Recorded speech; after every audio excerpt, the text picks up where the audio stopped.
Anuario Bíblico. 10 de diciembre. Defensa de Pablo ante Agripa. Su vida anterior. Relata su conversión. Insta a Agripa para que crea.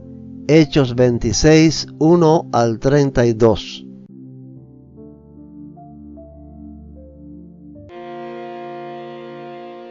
Entonces Agripa le dijo a Pablo: Tienes permiso para hablar en tu defensa. Así que Pablo, haciendo una seña con la mano, comenzó su defensa. Me considero afortunado, rey Agripa, de que sea usted quien oye hoy mi defensa en contra de todas estas acusaciones que han hecho los líderes judíos. Porque sé que usted es un experto en costumbres y controversias judías. Ahora, por favor, escúcheme con paciencia. Como bien saben los líderes judíos, desde mi temprana infancia recibí una completa capacitación judía entre mi propia gente y también en Jerusalén. Ellos saben, si quisieran admitirlo, que he sido miembro de los fariseos, la secta más estricta de nuestra religión. Ahora se me juzga por la esperanza en el cumplimiento de la promesa que Dios les hizo a nuestros antepasados. De hecho, esta es la razón por la cual las 12 tribus de Israel adoran a Dios con celo, día y noche, y participan de la misma esperanza que yo tengo. Aún así, Su Majestad, ellos me acusan por tener esta esperanza. ¿Por qué les parece increíble a todos ustedes que Dios pueda resucitar a los muertos? Yo solía creer que mi obligación era hacer todo lo posible para oponerme al nombre de Jesús de Nazaret. Por cierto, eso fue justo lo que hice en Jerusalén. Con la autorización de los sacerdotes principales, hice que muchos creyentes de allí fueran enviados a la cárcel. Di mi voto en contra de ellos cuando los condenaban a muerte. Muchas veces hice que los castigaran en las sinagogas para que maldijeran a Jesús. Estaba tan violentamente en contra de ellos que los perseguí hasta en ciudades extranjeras. Cierto día yo me dirigí a Damasco para cumplir esa misión, respaldado por la autoridad y el encargo de los sacerdotes principales. Cerca del mediodía, Su Majestad, mientras iba en camino, una luz del cielo, más intensa que el sol, brilló sobre mí y mis compañeros. Todos caímos al suelo y escuché una voz que me decía en arameo: Saulo, Saulo, ¿por qué me persigues? Es inútil que luches contra mi voluntad. ¿Quién eres, Señor?, pregunté. Y el Señor contestó: Yo soy Jesús, a quien tú persigues. Ahora levántate, pues me aparecí ante ti para designarte como mi siervo y testigo. Dile a la gente que me has visto y lo que te mostraré en el futuro. Y yo te rescataré de tu propia gente y de los gentiles. Sí, te envío a los gentiles, para que les abras los ojos a fin de que pasen de la oscuridad a la luz y del poder de Satanás a Dios. Entonces recibirán el perdón de sus pecados y se les dará un lugar entre el pueblo de Dios, el cual es apartado por la fe en mí. Por lo tanto, rey Agripa, obedecí esa visión del cielo. Primero les prediqué a los de Damasco, luego en Jerusalén y por toda Judea, y también a los gentiles, que todos tienen que arrepentirse de sus pecados y volver a Dios, y demostrar que han cambiado por medio de las cosas buenas que hacen. Unos judíos me arrestaron en el templo por predicar esto y trataron de matarme. Pero Dios me ha protegido hasta este mismo momento para que yo pueda dar testimonio a todos, desde el menos importante hasta el más importante. Yo no enseño nada fuera de lo que los profetas y Moisés dijeron que sucedería. Que el Mesías sufriría y que sería el primero en resucitar de los muertos. Y de esta forma anunciaría la luz de Dios tanto a judíos como a gentiles por igual. De repente, Festo gritó: Pablo, estás loco. Tanto estudio te ha llevado a la locura. No estoy loco, excelentísimo Festo. Lo que digo es la pura verdad. Y el rey Agripa sabe de estas cosas. Yo hablo con atrevimiento porque estoy seguro de que todos estos acontecimientos le son familiares, pues no se hicieron en un rincón. Rey Agripa, ¿usted les cree a los profetas? Yo sé que sí.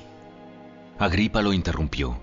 ¿Acaso piensas que puedes persuadirme para que me convierta en cristiano en tan poco tiempo? Sea en poco tiempo o en mucho, le pido a Dios en oración que tanto usted como todos los presentes en este lugar lleguen a ser como yo, excepto por estas cadenas. Entonces, el rey, el gobernador, Berenice y todos los demás se pusieron de pie y se retiraron. Mientras salían, hablaron del tema y acordaron: Este hombre no ha hecho nada que merezca la muerte o la cárcel. Y Agripa le dijo a Festo: Podría ser puesto en libertad si no hubiera apelado al César.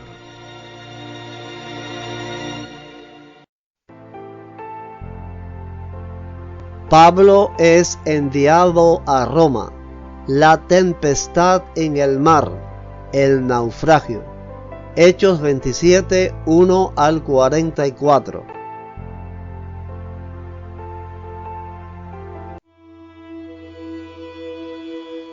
Cuando llegó el tiempo, zarpamos hacia Italia.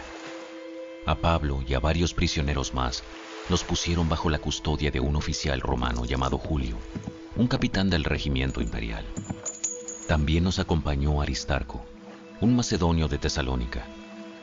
Salimos en un barco matriculado en el puerto de Adramitio, situado en la costa noroccidental de la provincia de Asia. El barco tenía previsto hacer varias paradas en distintos puertos a lo largo de la costa de la provincia. Al día siguiente, cuando atracamos en Sidón, Julio fue muy amable con Pablo y le permitió desembarcar para visitar a sus amigos, a fin de que ellos pudieran proveer a sus necesidades.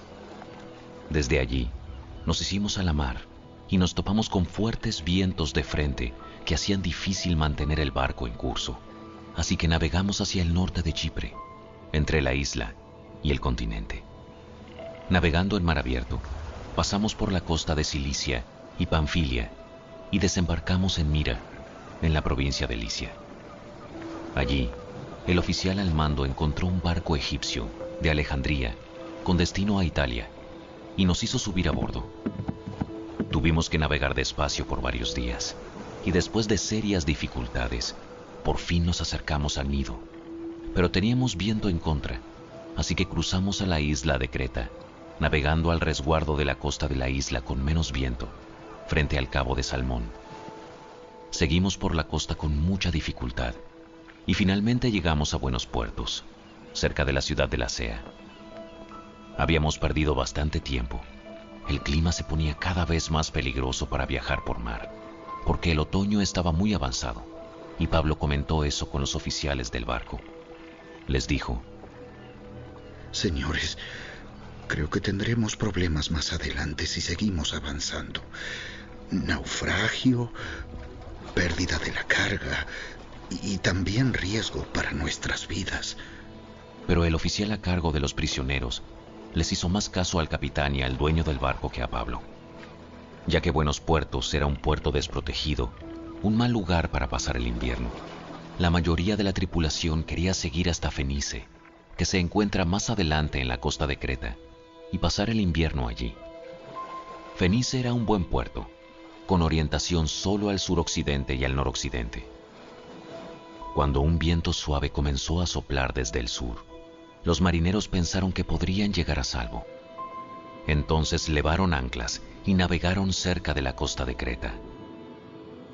Pero el clima cambió abruptamente y un viento huracanado llamado nororiente sopló sobre la isla y nos empujó a mar abierto. Los marineros no pudieron girar el barco para hacerle frente al viento, así que se dieron por vencidos y se dejaron llevar por la tormenta. Navegamos al resguardo del lado con menos viento de una pequeña isla llamada Cauda, donde con gran dificultad subimos a bordo el bote salvavidas que era remolcado por el barco. Después los marineros ataron cuerdas alrededor del casco del barco para reforzarlo. Tenían miedo de que el barco fuera llevado a los bancos de arena de Sirte, frente a la costa africana, así que bajaron el ancla flotante para disminuir la velocidad del barco y se dejaron llevar por el viento. El próximo día, como la fuerza del vendaval seguía azotando el barco, la tripulación comenzó a echar la carga por la borda. Luego, al día siguiente, hasta arrojaron al agua parte del equipo del barco. La gran tempestad rugió durante muchos días, ocultó el sol y las estrellas, hasta que al final se perdió toda esperanza. Nadie había comido en mucho tiempo. Finalmente, Pablo reunió a la tripulación y le dijo: Señores, ustedes deberían haberme escuchado al principio y no haber salido de Creta. Así se hubieran evitado todos estos daños y pérdidas. Pero anímense. Ninguno de ustedes perderá la vida, aunque el barco se hundirá. Pues anoche un ángel de Dios, a quien pertenezco y a quien sirvo, estuvo a mi lado y dijo: Pablo, no temas, porque ciertamente serás juzgado ante el César. Además, Dios, en su bondad, ha concedido protección a todos los que navegan contigo. Así que anímense, pues yo le creo a Dios. Sucederá tal como Él lo dijo, pero seremos náufragos en una isla. Como a la medianoche de la 14ª noche de la tormenta, mientras los vientos nos empujaban por el mar Adriático, los marineros presintieron que había tierra cerca. Arrojaron una cuerda con una pesa y descubrieron que el agua tenía 37 metros de profundidad. Un poco después, volvieron a medir y vieron que solo había 27 metros de profundidad. A la velocidad que íbamos, ellos tenían miedo de que pronto fuéramos arrojados contra las rocas que estaban a lo largo de la costa, así que echaron 4 anclas desde la parte trasera del barco y rezaron que amaneciera. Luego los marineros trataron de abandonar el barco. Bajaron el bote salvavidas como si estuvieran echando anclas desde la parte delantera del barco. Así que Pablo les dijo al oficial al mando y a los soldados: Todos ustedes morirán, a menos que los marineros se queden a bordo. Entonces los soldados cortaron las cuerdas del bote salvavidas y lo dejaron a la deriva. Cuando empezó a amanecer, Pablo animó a todos a que comieran. Ustedes han estado tan preocupados que no han comido nada en 2 semanas. Por favor, por su propio bien, coman algo ahora, pues no perderán ni un solo cabello de la cabeza.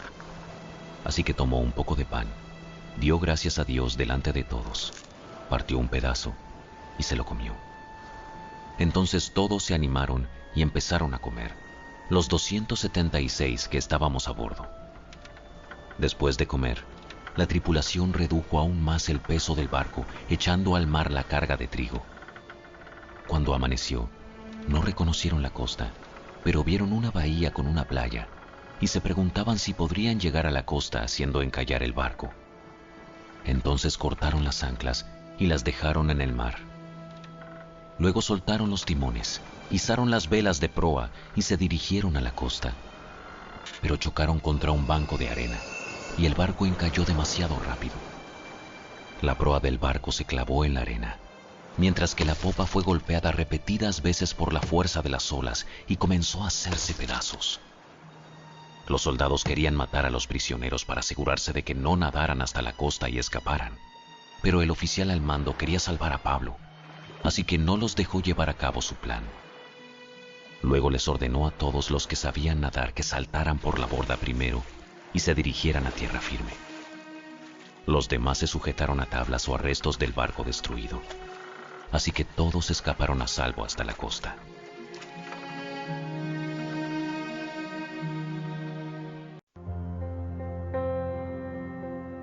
Pablo en la isla de Malta.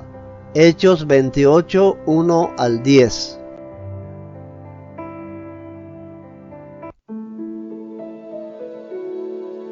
Una vez a salvo en la costa, nos enteramos de que estábamos en la isla de Malta. La gente de la isla fue muy amable con nosotros. Hacía frío y llovía. Entonces encendieron una fogata en la orilla para recibirnos. Mientras Pablo juntaba una brazada de leña y la echaba en el fuego, una serpiente venenosa que huía del calor lo mordió en la mano. Los habitantes de la isla, al ver la serpiente colgando de su mano, se decían unos a otros: sin duda este es un asesino. Aunque se salvó del mar, la justicia no le permitirá vivir. Pero Pablo se sacudió la serpiente en el fuego y no sufrió ningún daño. La gente esperaba que él se hinchara o que cayera muerto de repente, pero después de esperar y ver que estaba ileso, cambiaron de opinión y llegaron a la conclusión de que Pablo era un dios. Cerca de la costa a donde llegamos, había una propiedad que pertenecía a Publio, el funcionario principal de la isla. Él nos recibió y nos atendió con amabilidad durante 3 días. Dio la casualidad de que el padre de Publio estaba enfermo con fiebre y disentería. Pablo entró a verlo, oró por él, puso sus manos sobre él y lo sanó. Entonces todos los demás enfermos de la isla también vinieron y fueron sanados.